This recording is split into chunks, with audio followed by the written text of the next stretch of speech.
Dramatic opening. Hello, hello, hello. Yo soy Chereese La-Vonne. I am Chereese La-Vonne. That also happens to be my personal Instagram handle, um, where I am slowly unraveling my music persona, working as a performing artist. But in any case, ayahuasca. Would I recommend it after experiencing it? That's what this video is about. My experience with ayahuasca, my thoughts on it, my recommendations regarding it. And I got the incense going because really and truly, sometimes we talk about things in a very like fun and what's cool and what's trendy sort of way. And I think ayahuasca is one of those things that has become like a trend, right? Plant medicine and psychedelics and all of that kind of stuff. Now, I should let you know that I'm not really a drugs person. I've not experienced many of the drugs that are out there. Well, I've experienced some, I've experienced enough, let's just say.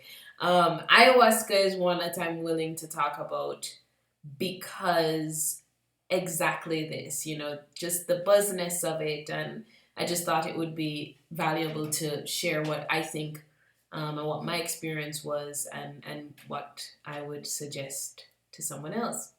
So, as usual, instead of just going into the facts, we have to go with the story. There has to be a story because I'm a storyteller. I love telling stories and I love imagining my life as this drama. It's really funny because on the days that I'm sad about my life condition, there's always those days, right? When we start ruminating and we get sad about something, I feel sometimes annoyed with my life. But on the days when I get back, and I'm like, in Mexico, we talk about like I'm chingon, like I'm back with my energy. I just think of everything that has been unfavorable, unsatisfactory, which we talk about in the conscious creation cycle. I think about everything that has been unsatisfactory as just helping me create this extra dramatic story that my soul decided it needed to play out in this reality. And I think all of our souls have a version of that extra dramatic story, and I think sometimes it's kind of funny to look back at things that were challenging as, well, I mean, it's going to make the autobiography more interesting, like, when the story of my life is told, however it is told, this part is going to be the little salt that season up the story time. So we're going to start with a story, and I'm hopefully not going to retrace too many steps that I've told in stories past, which you can go back and look at my other videos. But I want to talk about how I even came to desire ayahuasca, right? I believe that on some level, everything we create in our life, we are desiring, even the unfavorable things. Why might we be desiring unfavorable things? Perhaps there's something that we want to resolve. Maybe there is a hidden trauma or a hidden wound or a belief that is still playing on autopilot, which is not quite relevant, that wants attention. And so when we create and desire on some level an unfavorable situation, it gives it opportunity to upsurge. So ayahuasca, I'm not saying it was an unfavorable situation, but it was something I was desiring and therefore it came to me, right? This is something that I really don't believe many people, let me not say many people. I think there are many, many people who are aware of this, but I don't believe enough people recognize the power of intention and intuition and how there is this external force outside of ourselves that conspires with us to create the circumstances that we decide we desire. So I'll tell you about how I started desiring ayahuasca, and then I'll tell you about how it basically fell to at my doorstep, and then I'll tell you about my experience. So the year was 2020, that year that no one can forget, and I was quarantined in Chicago under the kindness of my dear uncle in his empty Airbnb because no one was traveling, and well, I had nowhere to stay and I needed somewhere to stay, so I had a lovely Airbnb that I was staying in for a couple of months. And at that place, I met this amazing soul, um, this amazing fairy goddess who was my neighbor. And when we met, it was very interesting because she and I were having conversation. And at some point in the conversation, I was like, or she was like, or one of us said, "You realize that we're talking on another level at the same time, right?" And it was just cool.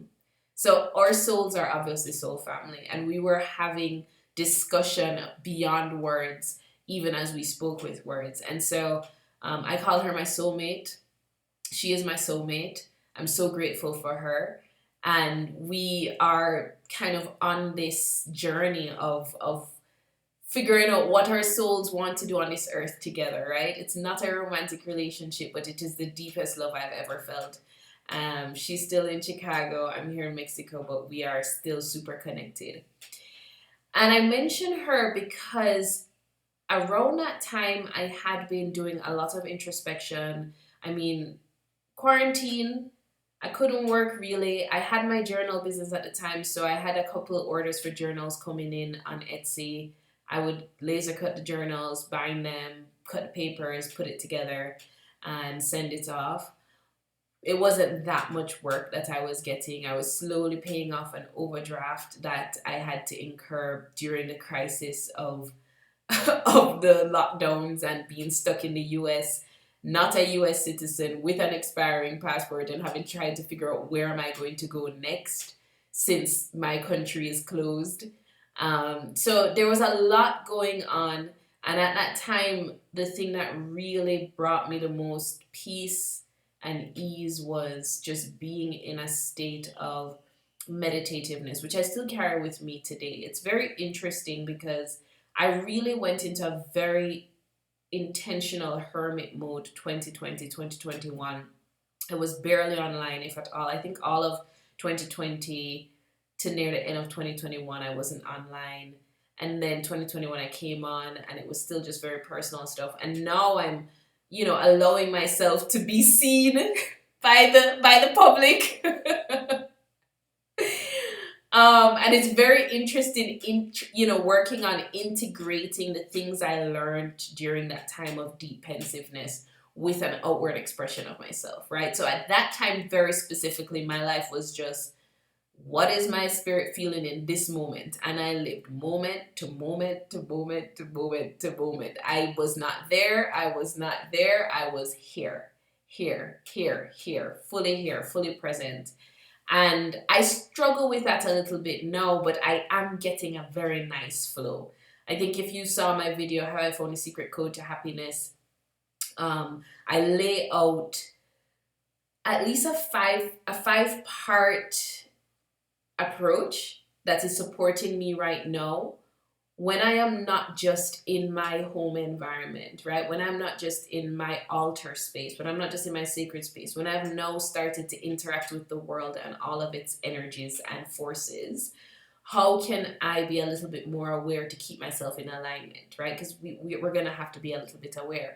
I was watching this tarot reading on YouTube the other day, and the reader was talking about a seed that's like sprouting, right? And it's doing all this work underground to get up, and it finally breaks forth, right? And you would think that the hardest part of the work was pushing against gravity, pushing against the weight of the soil to be able to sprout, when really once it sprouts, it has to deal with all the elements, it's got to deal with the rain and the wind and the dog will want to walk on it and all of them things there. So this seed is really how I feel in my life right now. I really do believe that I experienced the dark night of the soul in 2020 to 2022. And there's a sprouting that's happening where I'm slowly reintroducing myself to the elements.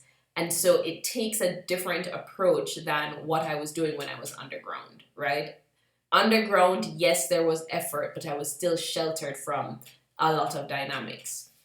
And so I just mentioned, wow, we're going way off. Listen, if you watch my videos, I go off.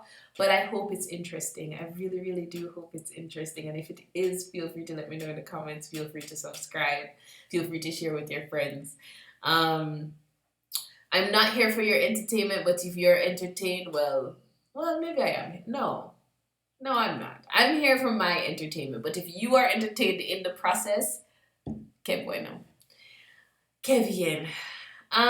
So basically at that time of my life, I was just very, very much inward, and I had become curious about psychedelics.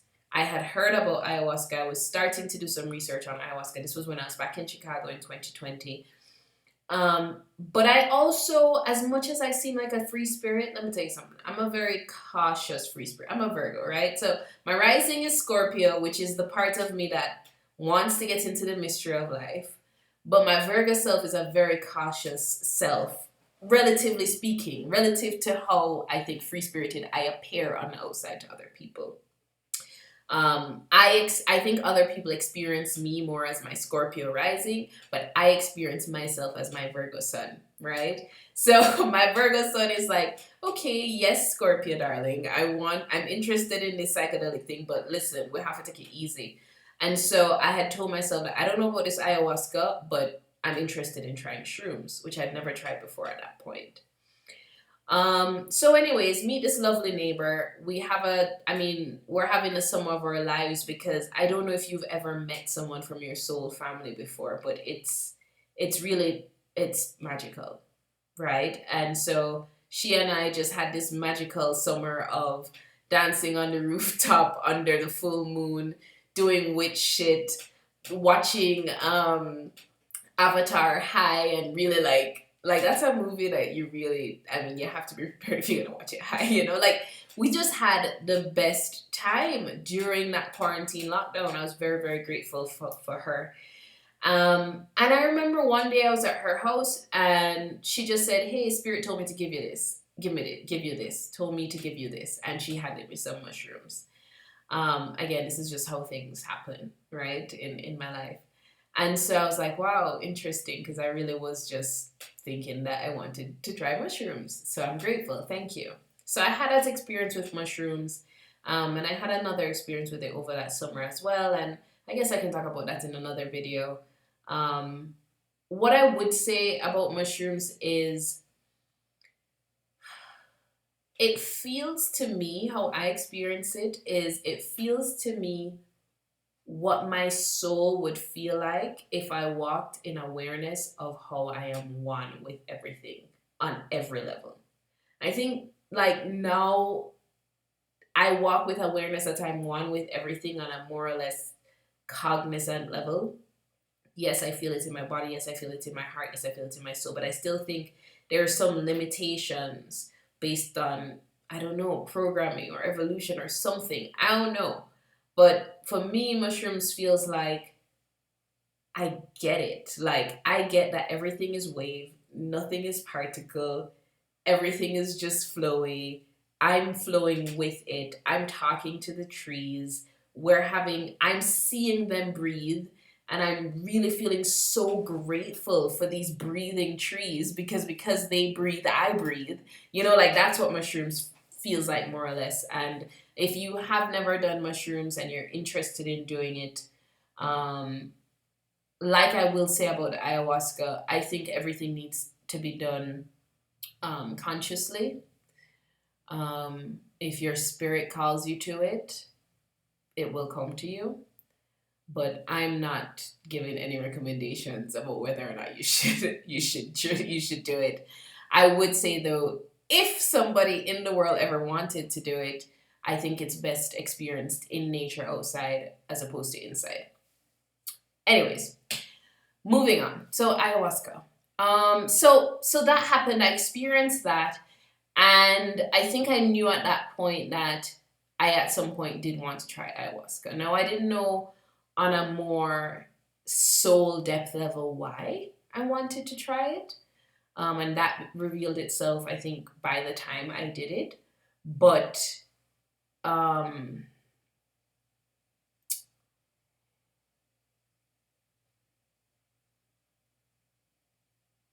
I feel like I need to, before I continue with the story, I want to just set a disclaimer for myself because some of the things that I'm mentioning are not necessarily legal.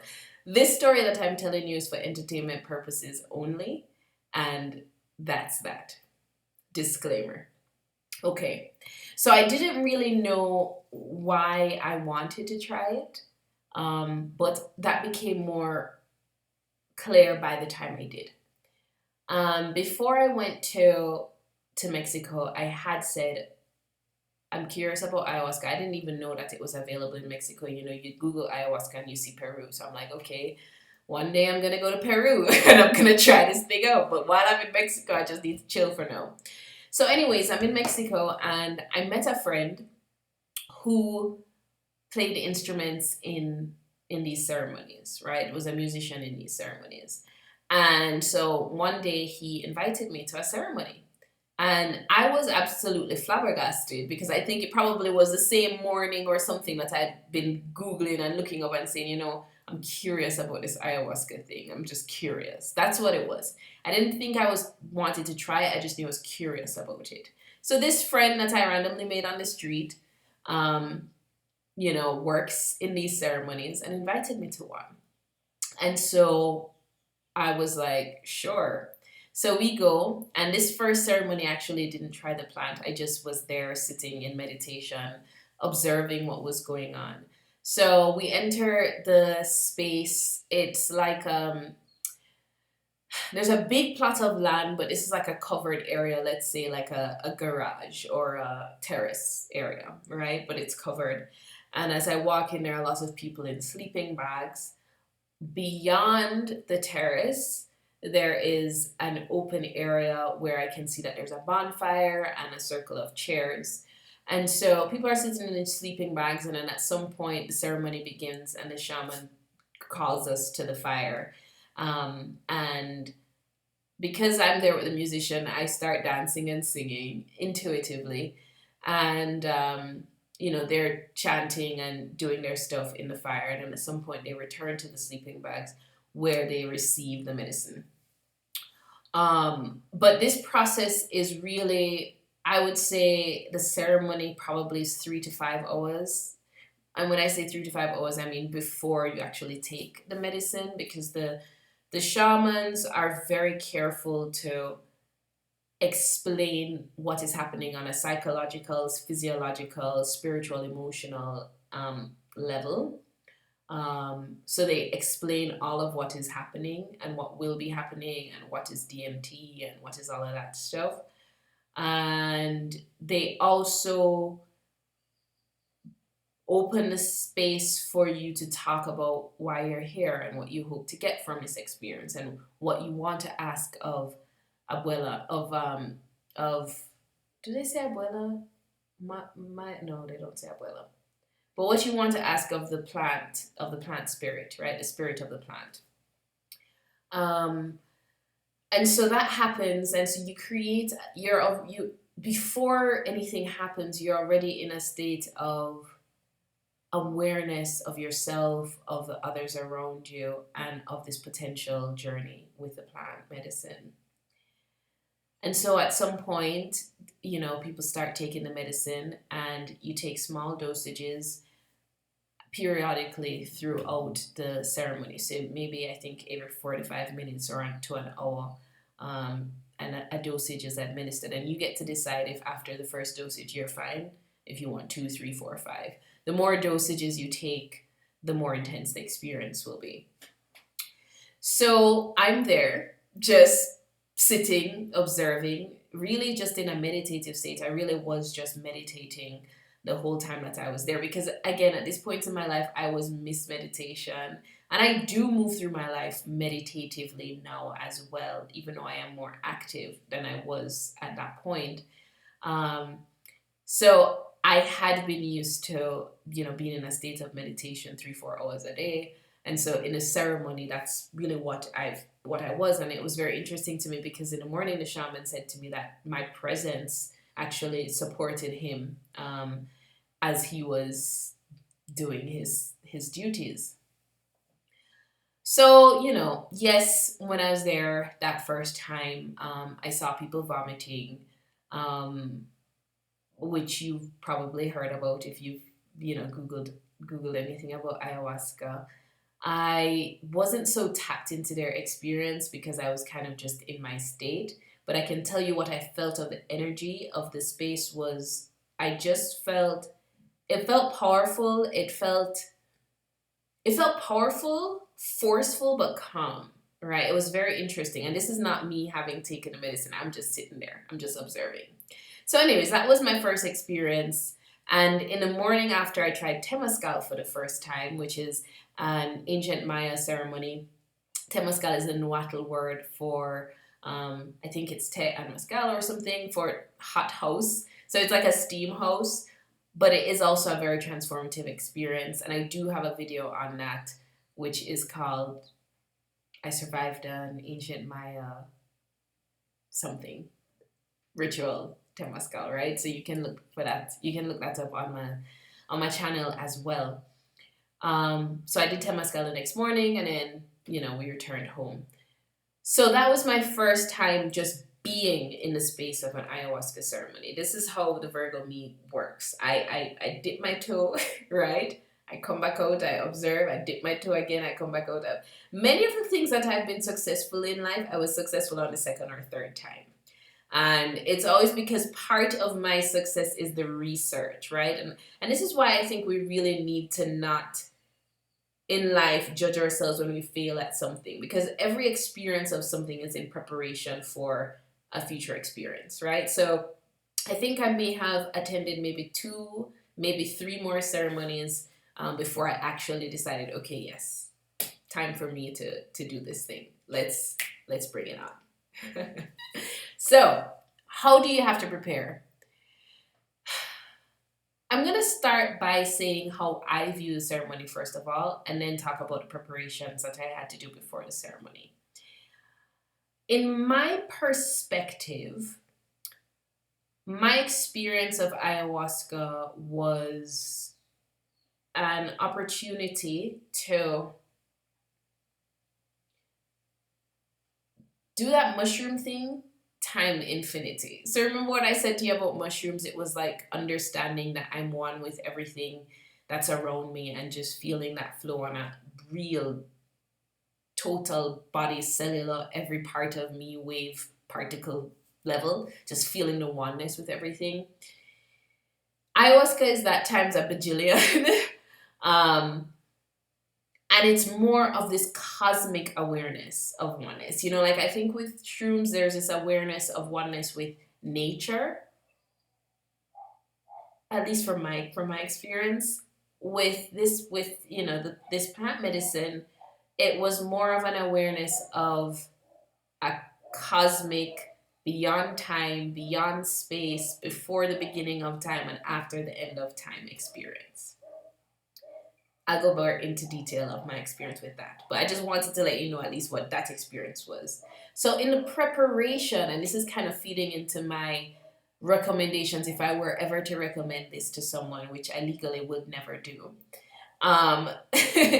is so the preparations that the shaman gives you is no meat, dairy, no sex, no masturbation, no sugar, at least 7 days before the ceremony. So a full, real detox.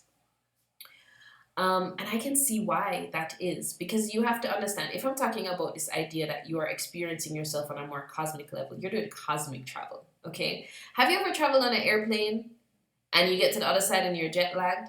Can you imagine if you do that on a cosmic level?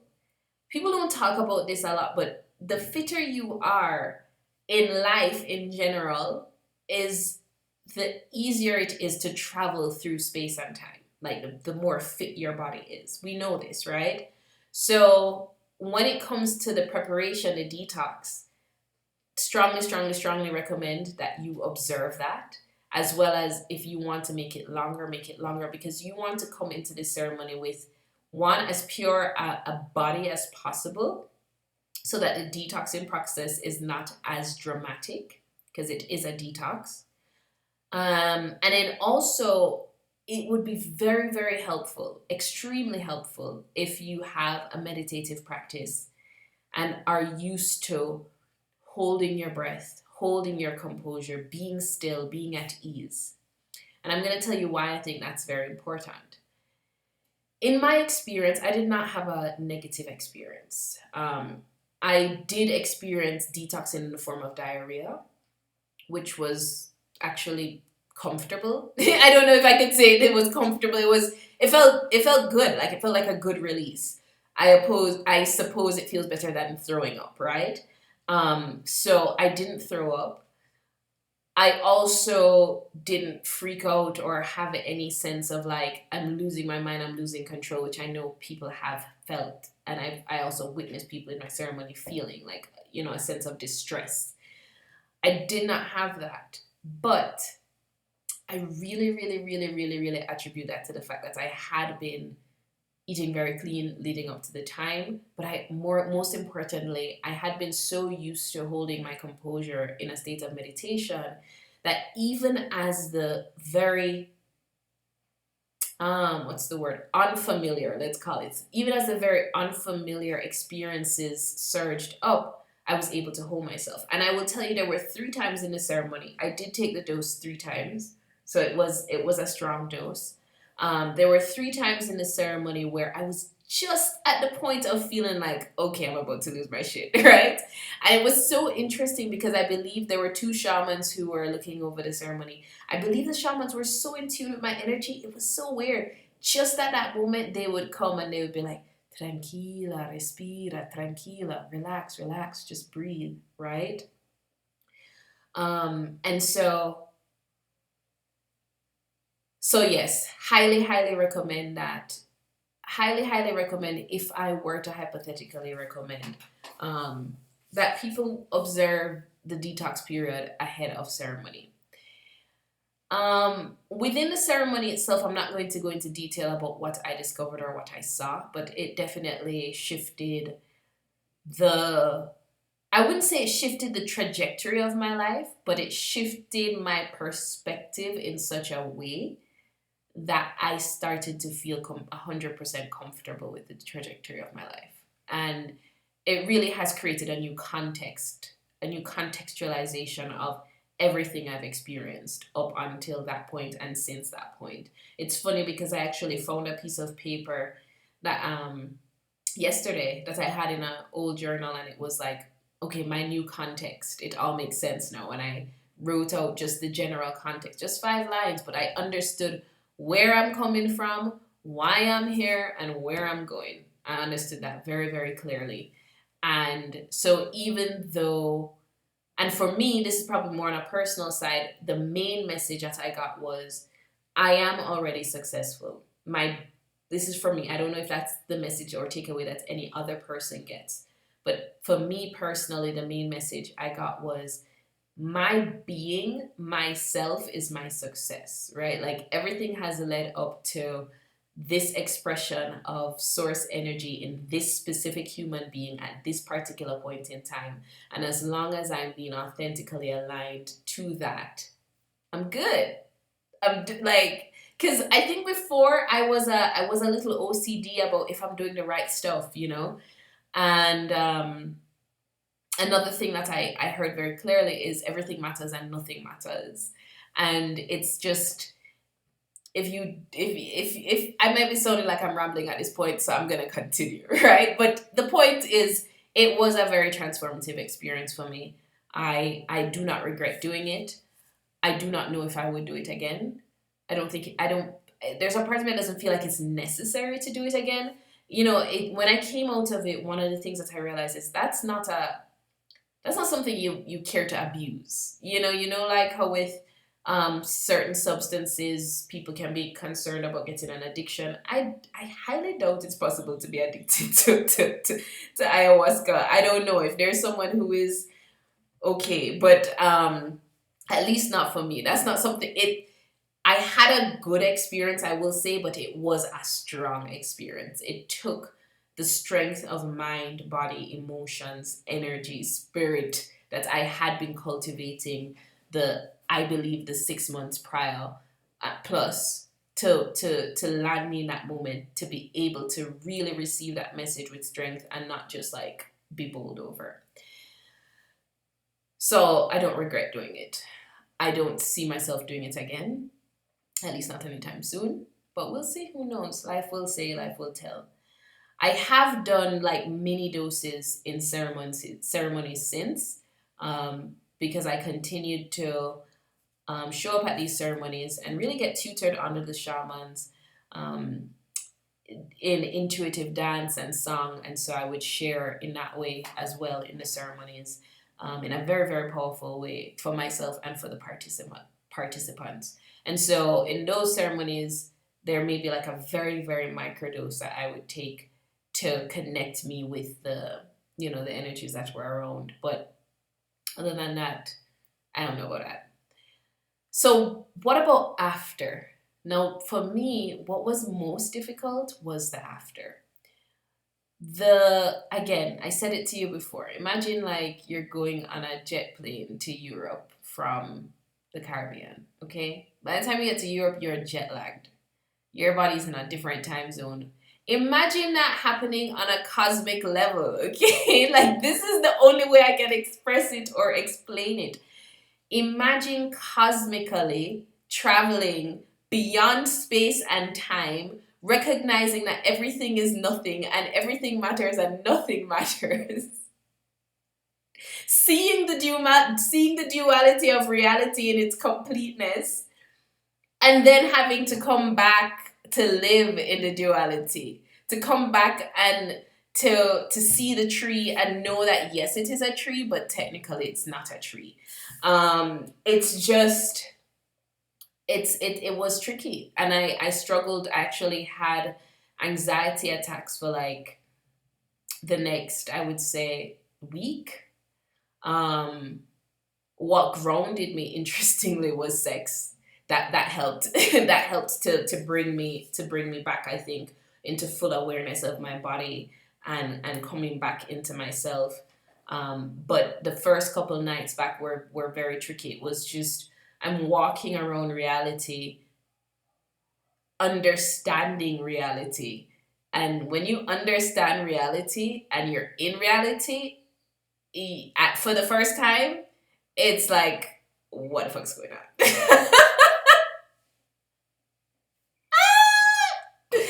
I saw too much help. But no, and it's funny because I do believe that was near the end of 2020, and now we are early 2022, and I would say that I have still been integrating that process since then. Obviously, right? You were living a life up until that point with a certain view of reality, right? So I was living a life up until 31 with a certain view of reality. And then at 31, I saw reality for what it actually is. It's going to take time to integrate that into your understanding of reality up to that point.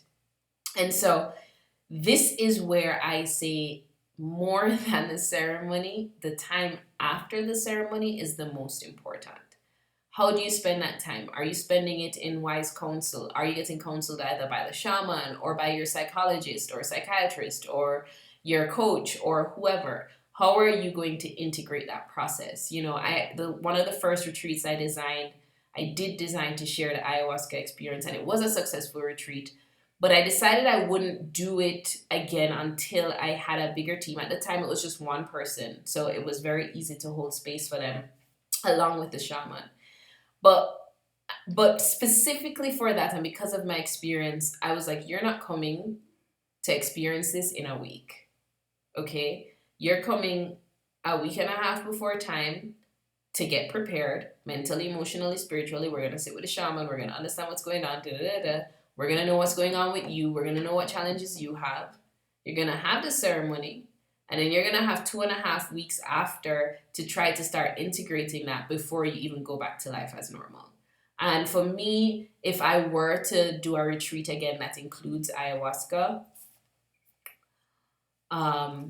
even though that's just purely hypothetical, it would not be less than a month. I can't imagine the people who fly, do it, and then fly back. I can't imagine that. personally, I can't personally, even though I was still living in the country. I needed time. I needed time to get it, to get it, and to make it make sense in the context of how I was living now.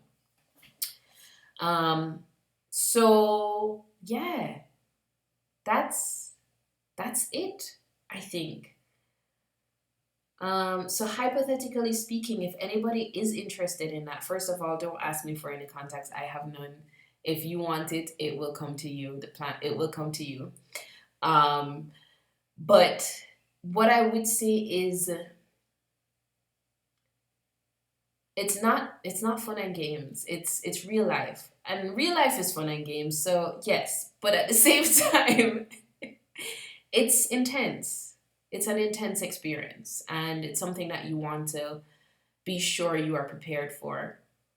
And it's something that you want to be sure you're prepared for the after as well. Having a team of people, having community, having friends, having a partner. I'm telling you, sex was the thing that brought me back. It was very important that I did have a partner that I trusted at that point in time, that could help me reground. I'm not saying that you have to have sex after. I'm just saying this is what worked for me, right? Like, it grounded me. It really did.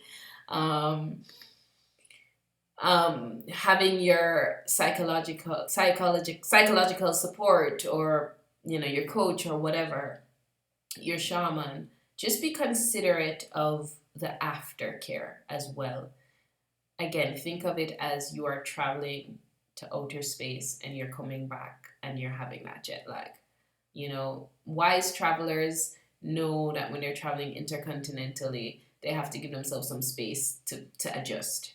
And that's what's happening in my life now. And that space has been over the past year. It's interesting that I found a note just yesterday that where I wrote my context, and so I understood the context of my life outside of what my wounds or my emotional wounded self or my low vibe self wants to think. I understand the context of my life from the grand scheme of things, at least a grand scheme that my mind can at least relate to. Could just be a story, could just be a metaphor, who knows, but it works, right? It does the job. It does. I really enjoy my life. Think about that after time. Okay, it's been over a year, and I would say I've just about integrated that experience. But I think it will, as I continue to reintegrate with society, because really I've really been in a hermit mode, and we've been in hermit mode. We've been locked up in our houses, right? As I start to reintegrate in society, it's going to be very interesting to see how that comes out. So yes.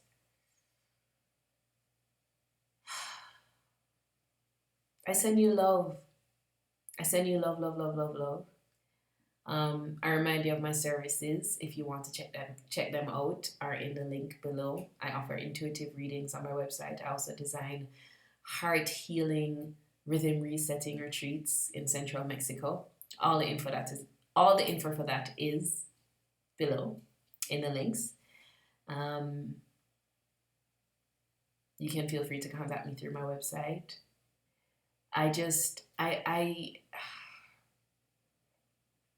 Love is so, at this point now is when I start to channel a little bit, and this is more of an intuitive message for you. Love. Love is not what you think it is, and it's something that's really going to be able to transform you on a deeper level than you've ever imagined. Okay, so this message is for someone. If it's resonating with you, feel it, get it. Allow yourself to really question God, the universe, the divine, however you call this source that is greater than all of us. Allow yourself to question, or even just to the air. Show me love. What is love? How am I love? Those questions are gonna really support you. If you're moving through a time right now that feels like there isn't enough love, You know, I feel like we've created this fear of love in our society because we've created this fear of, because it's really the fear of the bullshit that we label as love, right? Um, so, in the moments when you feel disconnected from love, remember that it actually is impossible. And just ask God, how can I know love? That message is for you if you feel it in your heart right here. For everybody else, blessings. I will see you in my next video. Feel free to sign up to my newsletter to know when the next one comes out. Again, link for that below. Have a great, great, great, great day. Lots of love. Always blessings.